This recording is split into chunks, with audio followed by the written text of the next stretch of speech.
Imagine being the world's deadliest poison assassin. But the one mission you couldn't complete was finding a wife.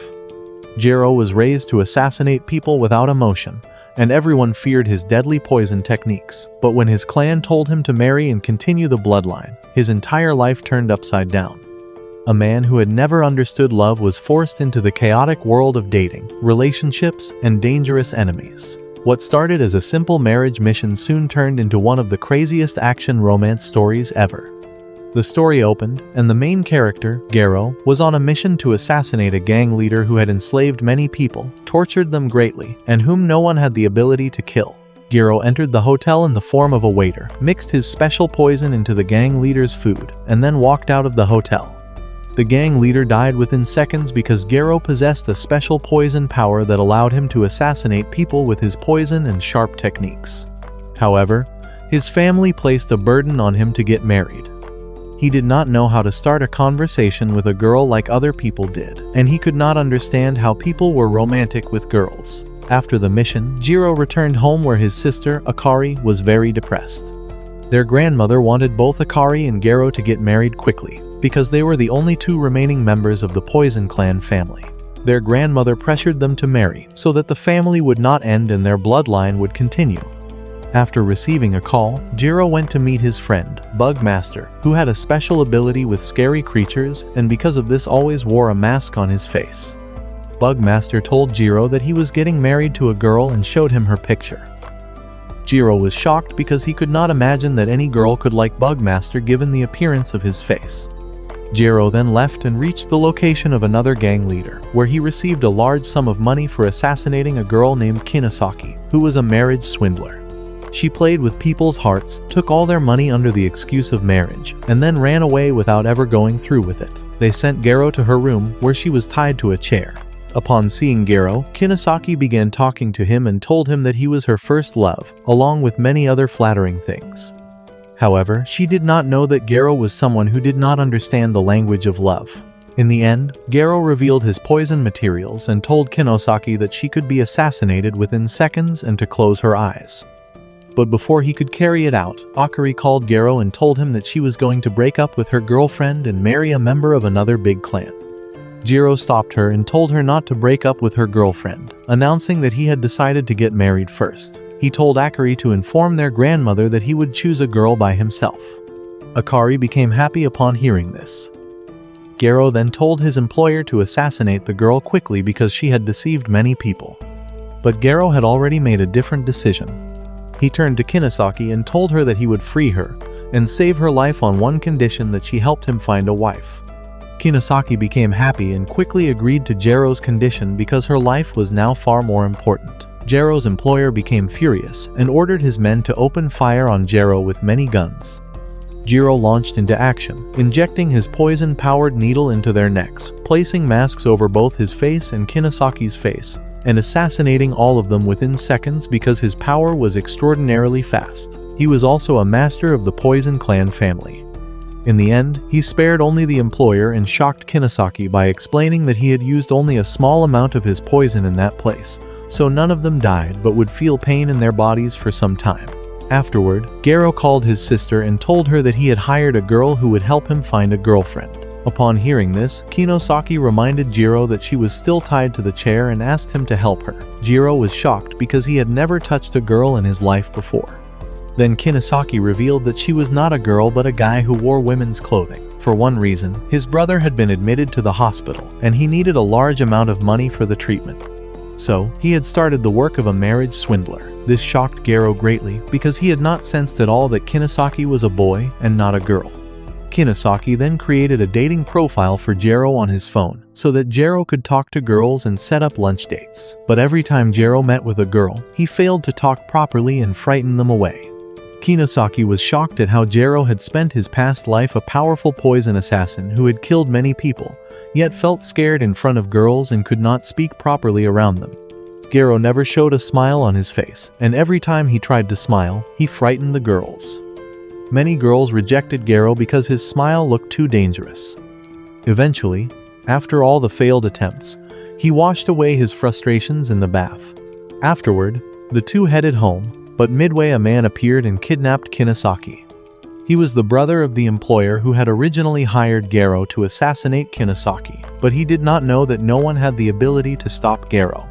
Gero ran quickly after the car and in the end split the car into 2 pieces with a special chemical, saving Kinosaki's life. Kinosaki was deeply impressed and saved Gero's number in his phone.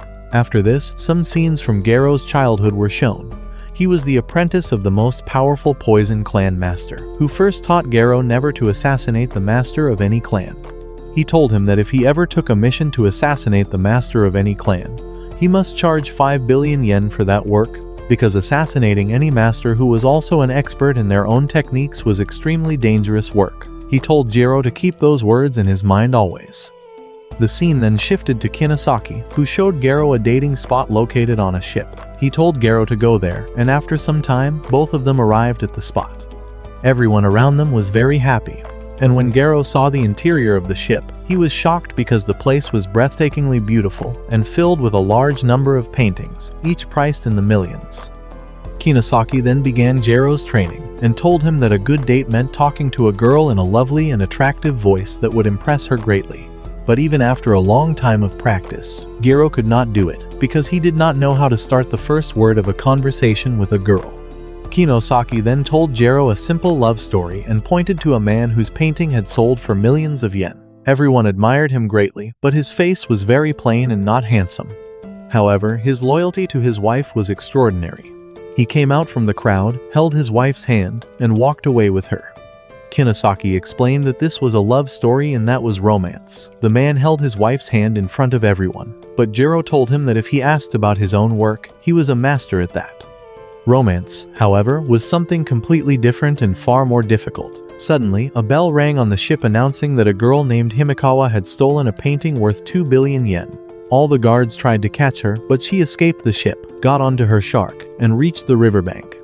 However, a gang member arrived at the spot, assassinated Himekawa's friends, and captured her.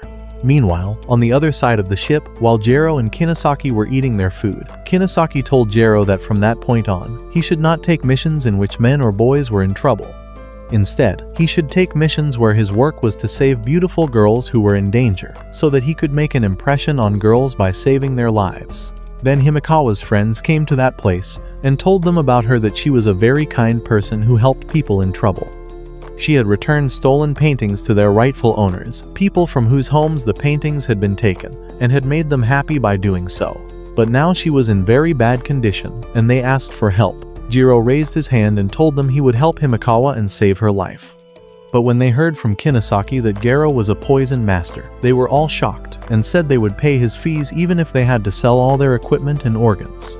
Gero told them he would save her life for free and headed toward the place where Himekawa was held captive. She was tied to a chair and told the story behind the painting she had stolen from the ship.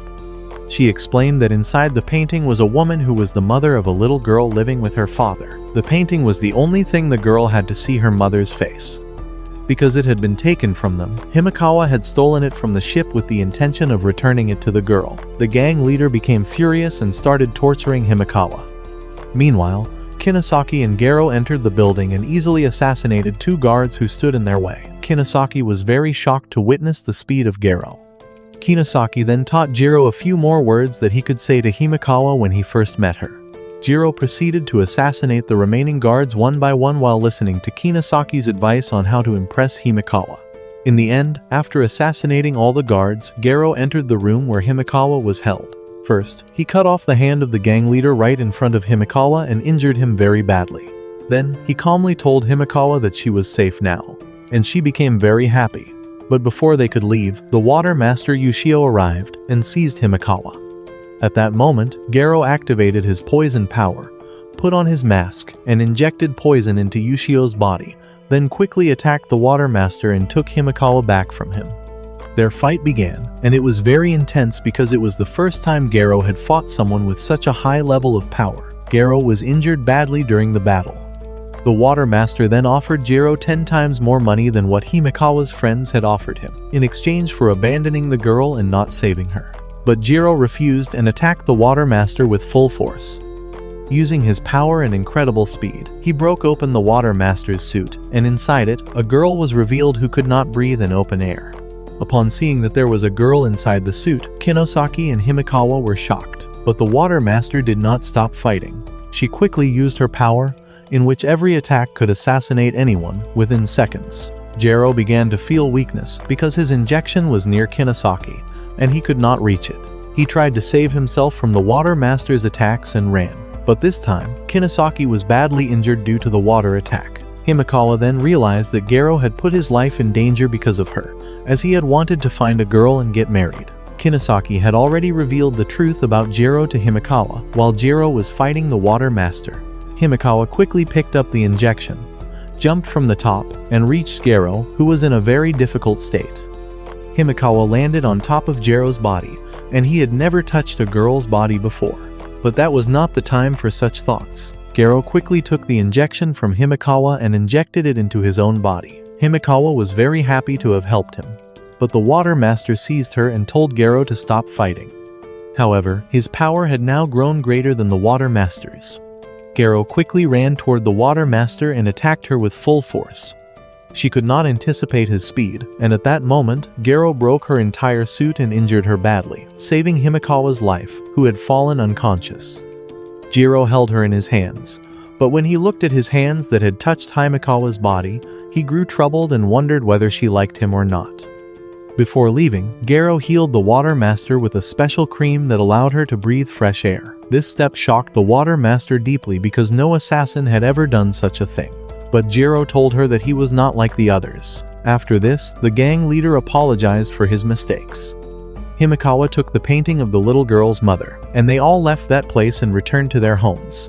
When Himekawa went to the little girl's house and gave her the painting of her mother, the girl became very happy to see it and thanked Himekawa.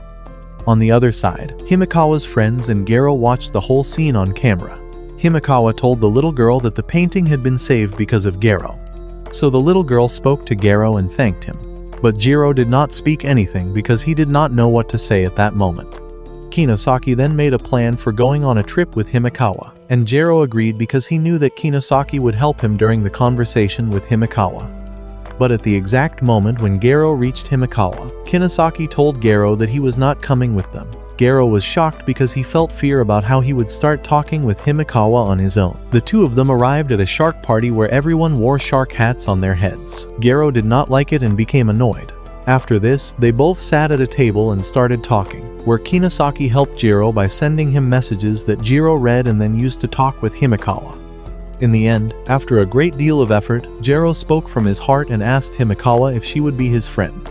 This shocked both Kinosaki and Himekawa, because it was revealed that Himekawa also wanted to marry Gero, but his words stopped her from saying so. She was still happy to hear that Gero wanted to be her friend. Gero then told her that he wanted her to spend some time with him, observe his behavior, and then, if she was interested in him, they would get married and live their lives together happily. Gero also told her that he did not know how to impress a girl because he had lived alone since childhood due to his training and fighting from a very young age, and he even cooked his own food. Himekawa became happy that Gero had not hidden anything from her. She then left for her home, telling him that next time she would cook food with her own hands and invite him. Kinosaki was very happy to see all of this, but he did not stop there. He told Gero to keep meeting the next girl who wanted to see him, because Kinosaki knew that it was still uncertain whether Himekawa's decision would be to marry Gero or to reject him after observing his behavior and learning about his work. Because of this, he told Gero not to stop trying, and to keep meeting girls until they found the one who was perfect for him.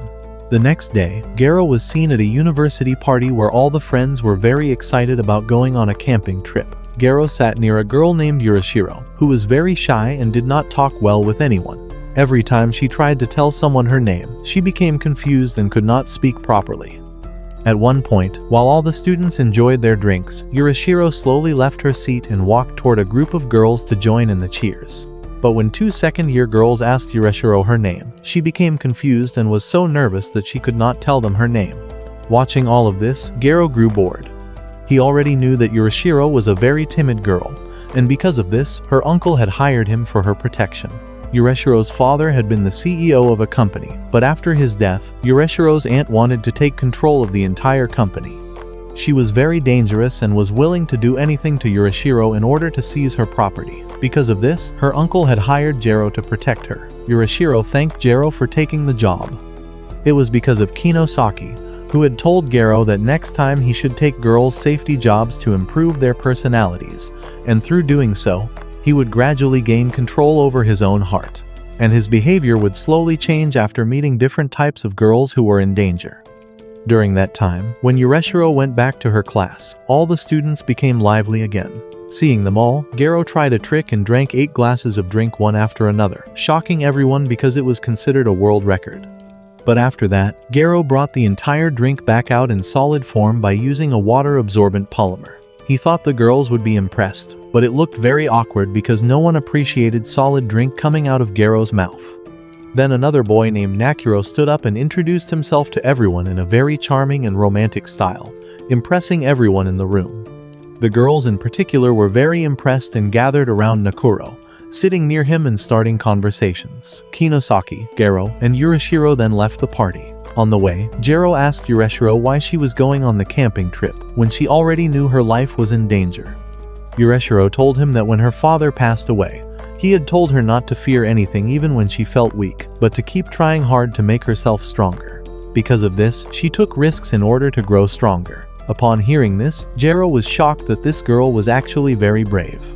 The scene then shifted to Nakuro, who had been hired by the aunt to kill Yurishiro. But after seeing Gero, Nakuro understood that this was no ordinary assassin. He was well trained and a master of his techniques. However, Yurishiro's aunt only wanted Yurishiro dead as quickly as possible, and had paid Nakuro a large sum of money to assassinate her. The scene then shifted to Yurishiro's school, where she was attending her class while Kinosaki and Gero sat behind her. Nakuro then used his sound power, as he was a sound master, and made everyone in the class lose their balance.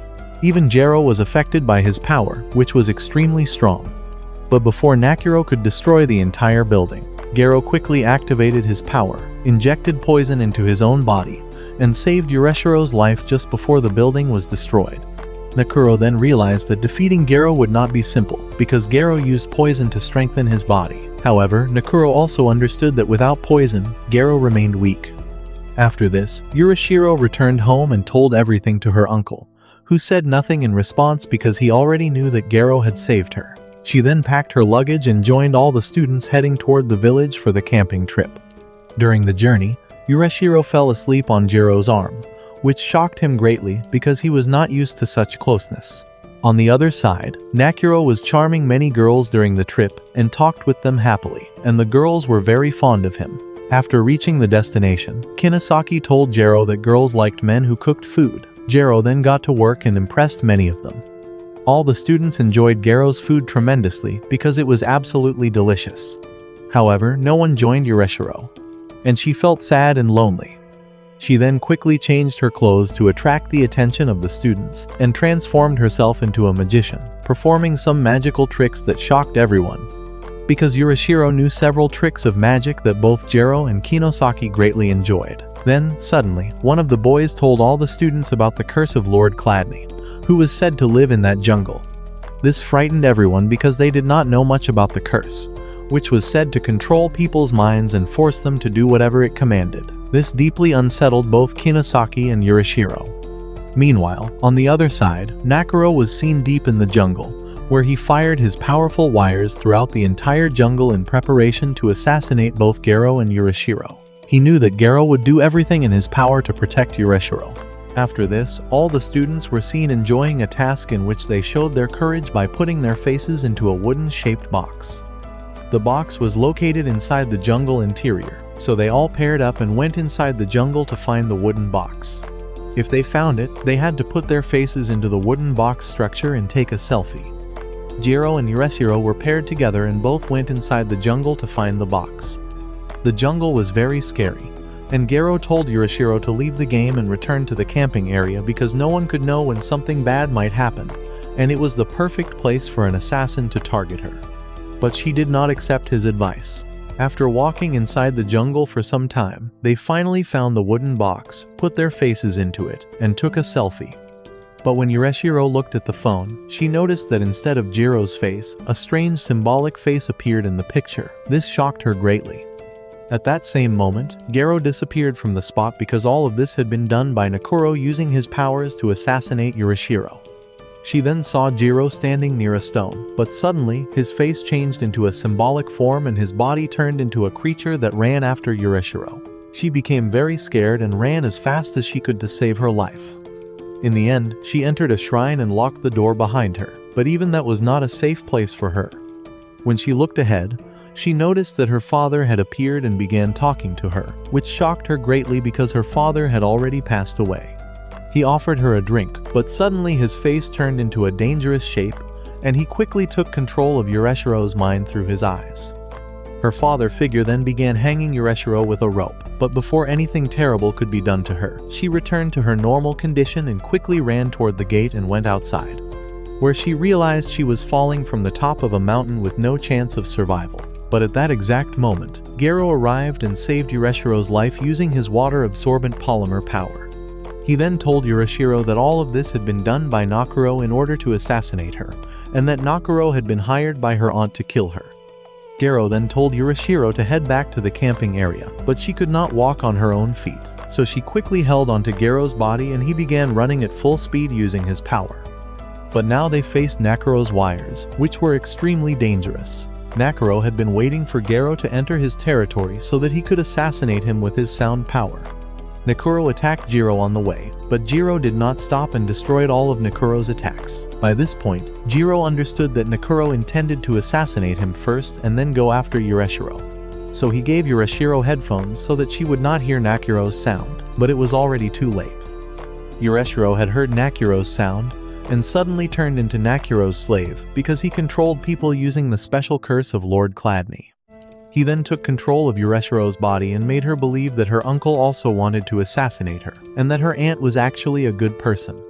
But Gero told her the whole truth, and after a great deal of effort, he was able to bring Yureshiro back to her normal condition. Gero then quickly picked up Yureshiro and reached Kinosaki, who had also been searching for them in the jungle. Gero told Kinosaki to take Yureshiro with him, and the two of them left the jungle and headed toward the place where all the students were gathered. Kinosaki quickly accepted Gero's order and they both ran as fast as possible toward the camping area. Meanwhile, Gero ran toward Nakuro to assassinate him because he knew that everything would end only after Nakuro's death. Upon seeing Gero, Nakuro quickly summoned Lord Chladni in the middle of the jungle to assassinate Gero. Lord Chladni was enormous and terrifying, with the same symbolic face that Yureshiro had seen in the phone. He attacked Gero, but at that moment, Gero shocked Nakuro by stopping Lord Chladni using his special poison power. He injected poison into the trees, which grabbed Lord Chladni's hands tightly and held him in place. Nakuro was also shocked to see all of his wires breaking one by one due to the poison. Nakuro became furious and suddenly changed his plan. He freed Lord Chladni and directed him toward the place where all the students were gathered. After some time, Lord Chladni took control of all the students and turned them into enemies of Yureshiro. When Kinosaki and Yureshiro reached the camping area, they saw that all the students were in very bad condition, their faces covered with curse symbols. Following Nakuro's orders, they all attacked Yureshiro and Kinosaki in an attempt to assassinate them. Kinosaki and Yureshiro then turned and ran back to save their lives. Yureshiro was very scared to see that all her classmates wanted to assassinate her because they were now under someone else's control. Gero tried hard to defeat Nakuro, who attacked him rapidly with his weapon. Nakuro also told Gero that Yureshiro was a very weak girl, and that he should not waste his time saving her because he would assassinate her very soon. But Gero told him that she was very strong and brave, that she had recovered from her past trauma with great courage, and that he should not judge her as weak. Nakuro then ran deep into the jungle very fast, because he did not want Gero to attack him. While running, Nakuro spotted a special type of gas coming out from the trees, which appeared to be helpful for healing people. When he saw it, he quickly entered the gas area and breathed all of it in because it seemed very powerful. But then he realized that it was not the healing gas of the trees, it was Gero's poison, which had already entered his body. Before he could get away, Gero closed his mouth by placing his hand over it and told him that he could not have imagined that Gero would do such a thing. Gero then struck Nakuro very hard and injured him badly. At that point, Nakuro could not stand on his feet because his condition had deteriorated greatly. But Gero did not assassinate Nakuro, which impressed him very much, because living with Kinosaki had caused Gero to develop some heartfelt feelings that were slowly helping to change his behavior towards something more warm and human. Meanwhile, in the jungle, while Yureshiro and Kinosaki were running, Yureshiro suddenly stopped and told Kinosaki to go back to the camping site. She explained that if they did not face the students would sacrifice another person to Lord Chladni, and she did not want that to happen. So the two of them made a plan in which Yureshiro would go in front of all the students dressed in a witch costume and tell them that she could free them from Lord Chladni's curse. She would then use some of her small magical powers to create a flame in front of them. Kinosaki had already agreed to this plan when Yureshiro walked in front of the students and stopped them from sacrificing another girl to Lord Chladni.